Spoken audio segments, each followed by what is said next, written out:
Tapi nggak apa-apa, sore hari ini kita mau belajar sama-sama. Saya juga belajar, jadi dari firman Tuhan. Sebenarnya saya diminta sama si Dubel dari yang minggu lalu ya, yang sukacita ya. Terus saya bilang, enggak, kayaknya jangan dulu deh. Tapi Dubel tanya lagi untuk damai sejahtera. Jadi kayaknya hati gini, nanti kata Tuhan belagu banget loh katanya. Mau sama-sama belajar aja pakai nolak gitu. Tapi jadi saya coba untuk belajar sama-sama. Saya juga merenungkan tentang buah roh ini, dimana sering kali kita kan kalau kita di gereja sering kali dengar tentang buah roh. Ada yang bilang buah-buah roh, padahal sebenarnya enggak. Buah roh itu satu roh dengan 9, istilah biasanya dibilang 9 rasa. Dan hari ini kita yang ketiga ya, damai sejahtera ya. Pertama kasih, sukacita, damai sejahtera. Saya kemarin itu di dalam pikiran saya ya, kenapa sih maksudnya, ini saya juga bertanya ya bagiannya dalam hati saya, kenapa sih di buah roh itu mesti pertama urutannya kayak kasih, sukacita, damai sejahtera gitu. Ini itu juga pertanyaan buat saya, baru yang di bawah-bawah itu ya, jadi kayak semua yang harus di dalam buah roh itu sendiri gitu. Jadi saya bertanya terus kenapa gitu. Jadi saya juga kurang tahu apa ini karena renungan saya sendiri, pikiran saya, apakah itu karena kasih, sukacita, damai sejahtera itu gift. Maksudnya itu gift yang, jadi kita sebenarnya enggak aku kerja dulu baru aku dapat itu gitu. Jadi kayak itu gift yang Tuhan kasih. Tapi setelah kita menerima semua itu, kita harus belajar untuk interaksi, untuk masuk di dalam yang buah roh yang berikutnya gitu. Jadi apa dari kasih, sukacita, misalnya kita sudah terima itu, apa yang harus kita lakukan di yang buah roh yang berikutnya. Jadi seperti terlebih kayak penguasaan diri, seperti sabar, lemah lembut tuh. Tapi hari ini kita mau belajar tentang damai sejahtera. Kalau kita baca di KBBI ya, Kamus Besar Bahasa Indonesia, damai sejahtera itu dia pisahkan. Jadi damai itu sendiri dan sejahtera ya. Jadi damai itu menurut kalau maksudnya di kehidupan kita tuh damai itu aman, tentram. Maksudnya semua berjalan dengan baik, mulus, tidak ada keributan, tidak ada percekcokan gitu. Dan kalau sejahtera sendiri diambil sebagai kayak makmur, kehidupan secara jasmani itu cukup. Jadi sejahtera itu makanya ada istilah gini, keluarga prasejahtera. Jadi mungkin kehidupan mereka di bawah dari apa yang sebenarnya mereka bisa rasakan. Jadi ada keluarga prasejahtera, ada yang sejahtera. Jadi dia pisahkan gitu, damai dan sejahtera. Jadi sejahtera itu lebih kepada kehidupan jasmani kali ya. Apakah itu entah untuk makanan, pakaian, atau untuk rumah atau apapun. Jadi itu baru dibilang sejahtera kalau kita kayaknya punya gitu, atau kita bisa menikmatinya gitu. Jadi kalau itu menurut KBBI ya, maksudnya dalam kehidupan kita sehari-hari. Tapi hari ini kita mau belajar damai sejahtera yang Tuhan berikan. Jadi dia tidak bisa dipisahkan antara damai dan sejahtera, tapi itu satu kesatuan damai sejahtera yang Tuhan berikan buat kita. Nah, saya mau ambil dulu kalau kita baca sebelum kita masuk di Galatia 5 ini, yaitu damai sejahtera itu, saya mau ambil dulu satu bagian. Saya tanya dulu ya sama teman-teman nih. Di dalam perjanjian lama ada berkat damai sejahtera yang Tuhan berikan untuk bangsa Israel dan juga untuk kita, yang sampai saat ini kita terima setiap kali. Kira-kira teman-teman tahu nggak berkat damai sejahtera itu di mana gitu? Yang pertama kali Tuhan berikan kepada bangsa Israel dan sampai sekarang kita terima itu. Kalau kita melekat, kita berada di dalam hidup dalam Tuhan. Ada nggak kira-kira yang mana ya? Padahal tiap kali kita selalu menerima itu. Setiap minggu kalau kita ibadah, berkat damai sejahtera itu selalu diberikan ke kita. Coba kita buka sama-sama di Bilangan 6. Bilangan 6 ayat 22 sampai 26. Mungkin satu orang bisa baca. Bilangan 6. Coba Vera bisa baca. Sampai 26.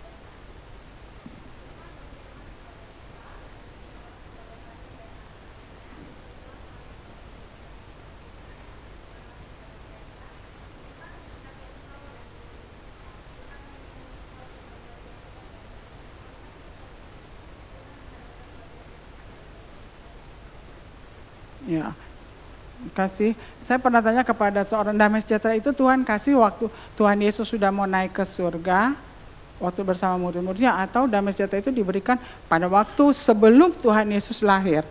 Ada yang bilang waktu dia sudah mau naik ke surga, waktu dia sedang bersama murid-muridnya. Tapi ketika saya baca di sini, ternyata berkat yang Tuhan berikan itu kepada bangsa Israel, dan itu kita terima pun setiap hari Minggu ya, kalau ada doa berkat ya, selalu kita diberikan. Jadi bukan berkat itu cuma buat bangsa Israel, tapi juga untuk kita. Tapi kita bisa menerima itu kalau kita melekat. Di situ firman Tuhan katakan kalau apa? Kita memberikan nama Tuhan di atas segala-galanya untuk hidup kita. Jadi Tuhan memberikan berkat perlindungan, Tuhan memberikan berkat kasih karunia, dan Tuhan juga memberikan damai sejahtera. Tapi harus ketika bangsa Israel meletakkan namanya di atas segala apa yang mereka mau kerjakan. Apapun yang mereka lakukan harus mereka meletakkan nama Tuhan di atas segala-galanya. Maka berkat itu akan diberikan Tuhan. Ya, jadi kalau kita baca tadi di Bilangan 6 ayat 22 sampai 26. Nah, kita mau masuk di dalam firman Tuhan kita hari ini. Sebelum Yesus dilahirkan juga ada satu ayat yang sering kali kita baca, kita dengar. Coba kita baca di Yesaya 9. Yesaya 9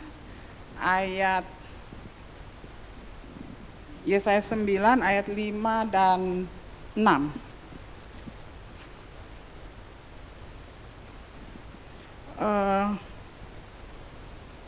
Mungkin Citra bisa baca ya ayat 5 dan 6.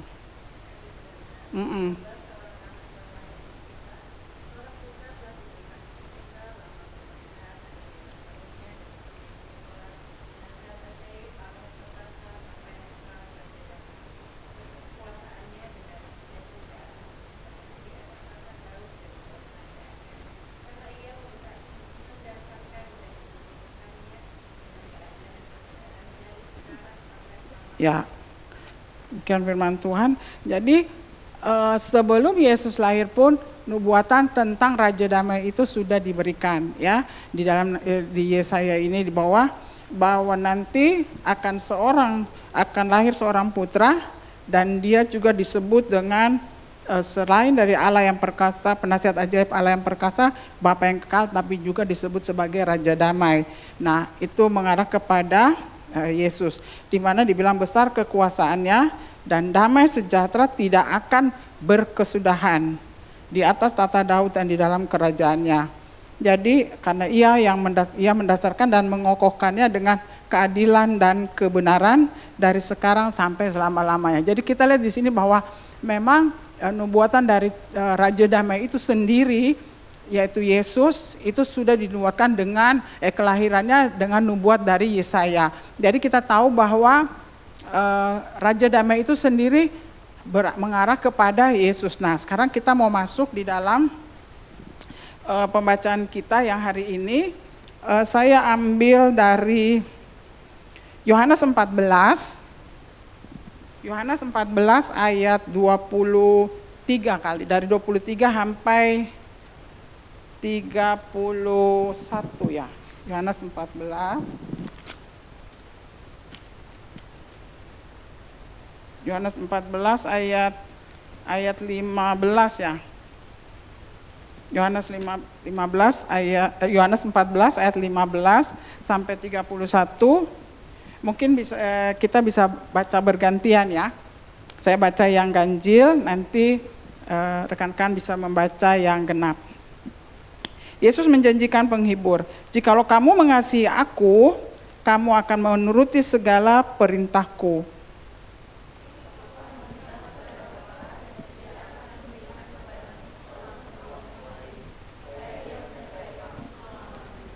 Yaitu roh kebenaran. Dunia tidak dapat menerima dia, sebab dunia tidak melihat dia dan tidak mengenal dia, tetapi kamu mengenal dia, sebab ia menyertai kamu dan akan diam di dalam kamu.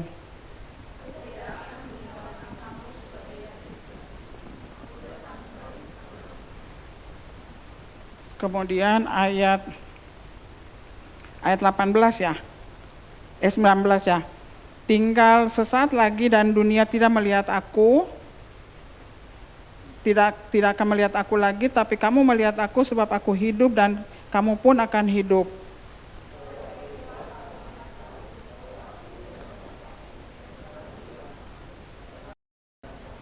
"Barang siapa memegang perintahku dan melakukannya, dialah yang mengasihi aku. Dan barang siapa mengasihi aku, ia akan dikasihi oleh Bapa-Ku, dan aku pun akan mengasihi dia dan akan menyatakan diriku kepadanya."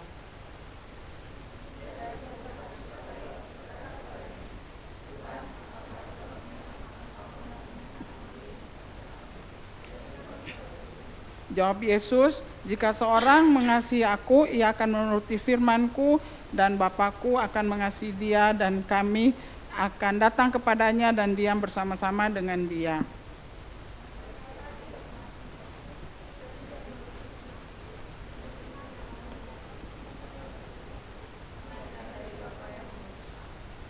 "Semuanya itu kukatakan kepadamu selagi aku berada bersama-sama dengan kamu."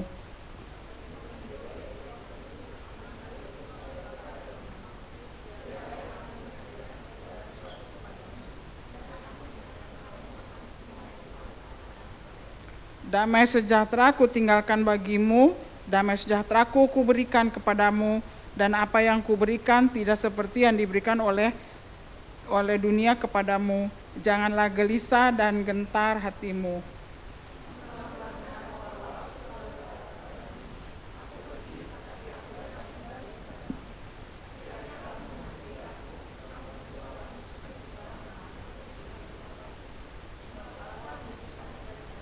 "Dan sekarang juga aku mengatakannya kepadamu sebelum hal itu terjadi, supaya kamu percaya apabila hal itu terjadi."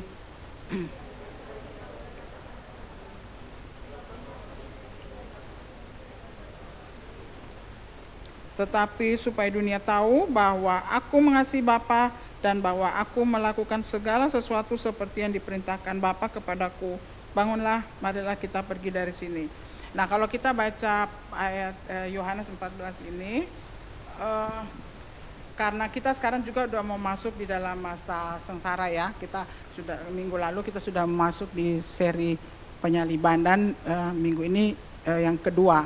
Nah, kalau kita baca ayat ini di sini kita juga masuk di hari-hari sebelum nanti kematian Kristus. Nah, kalau di dalam Yohanes 14 ini sebenarnya itu dia rangkaian dari Yohanes 13 ketika Yesus membasuh kaki murid-muridnya. Lalu dia mengajak mereka untuk makan malam bersama, makan malam Paskah ya, bersama-sama dengan murid-muridnya. Dan di situ Yesus memberitahukan bahwa sebenarnya ketika dia berbicara tentang ini, banyak hal yang mereka bingung, mereka kurang mengerti maksud Yesus itu apa gitu. Bahwa dia bilang, "Kalau kamu tinggal dalam aku tinggal dalam kamu, aku di dalam Bapakku, Bapakku dengan aku."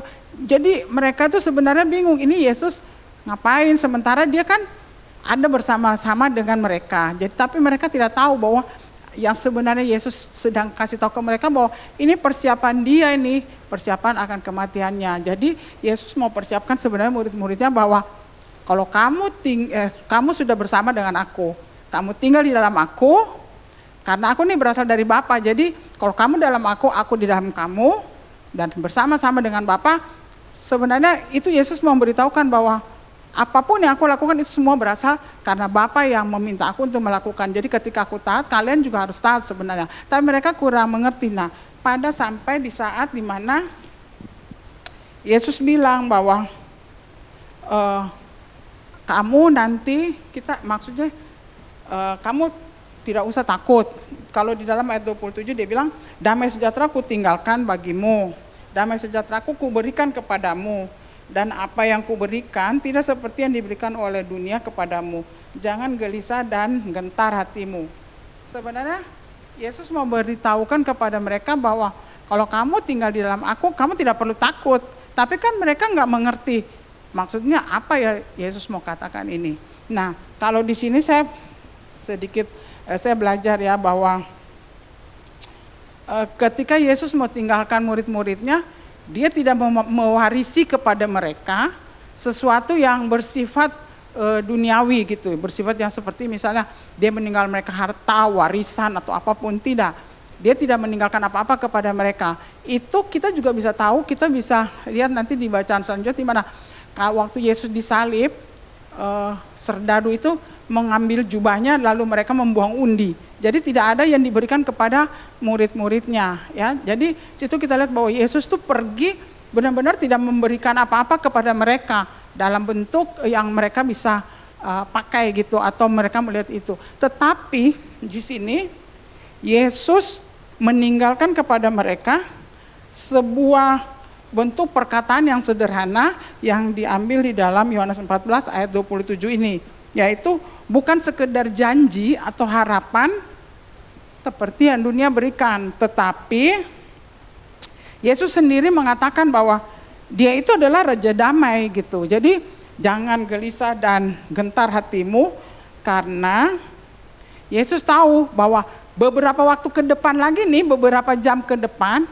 nanti nih murid-muridnya akan kocar-kacir gitu, akan berantakan semuanya, akan kabur karena mereka nggak nyangka bahwa nanti Yesus akan ditangkap dan nanti akan diadili dan pada akhirnya Yesus akan disalib. Itu tidak pernah ada di dalam pikiran dari murid-muridnya, sehingga Yesus sudah tahu ini bahwa nanti nih gelisah ini mereka, ketakutan semua mereka, sehingga Yesus yang dia kasih buat mereka adalah damai sejahtera. Dan dia tekankan di sini, apa yang kuberikan bukan seperti yang diberikan dunia kepadamu. Dan ingat, jangan gelisah dan gentar hatimu. Jadi, tapi murid-murid itu nggak ngerti maksudnya, kenapa Yesus mesti bilang kasih damai sejahtera, jangan gelisah dan gentar hatimu. Tapi Yesus tahu bahwa itu akan terjadi kepada murid-muridnya ketika nanti dia ditangkap. Tapi itulah sesuatu yang Yesus tidak sampaikan secara jelas, nanti aku ditangkap loh begini, enggak. Tapi Yesus memberitahukan kepada mereka bahwa tidak perlu kamu takut karena aku ini adalah Raja Damai itu sendiri gitu. Damai sejahtera itu adalah aku sendiri. Jadi ketika aku sudah memberikan itu kepada kalian, tidak perlu takut karena kamu tidak akan sendiri, tapi kamu bisa mengatasi rasa takut itu dan bisa berdiri teguh. Nah, coba kita baca di dalam Kolose 3 ayat 15. Satu orang boleh baca? Mungkin bisa baca Kolose 3 ayat 15.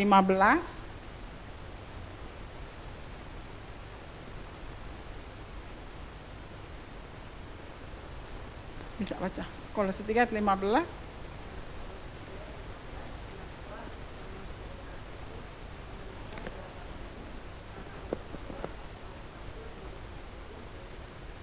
Ya, jadi Kolose 3 ayat 15 ini mengatakan bahwa damai sejahtera itu Tuhan berikan kepada kita ketika kita menerima Dia, maka Roh Kudus sendiri akan bekerja, Dia akan masuk di dalam kehidupan kita dan Dia akan tinggal bersama dengan kita. Jadi sebenarnya kita tidak perlu takut, tapi itulah maksudnya murid-muridnya pada waktu itu mereka sudah 3,5 tahun bersama Tuhan Yesus, tapi mereka tidak mengerti, mereka tidak tahu bahwa nanti satu saat keadaan itu akan terjadi kepada mereka.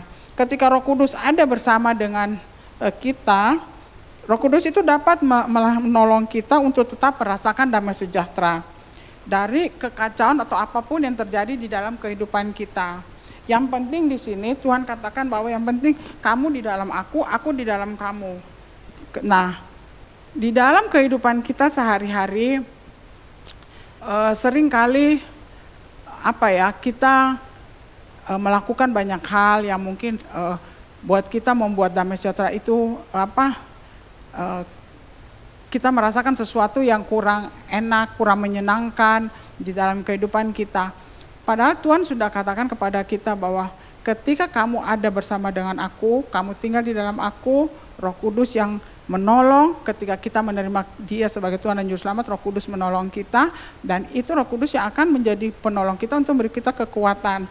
Nah, ketika kita berada di tengah-tengah kehidupan ya, misalnya tengah kehancuran, peperangan, ataupun konflik, penderitaan, atau ada penganiayaan, kita bisa menemukan kedamaian itu ketika kita ada di dalam Kristus. Coba kita baca Yohanes 16 ayat 33.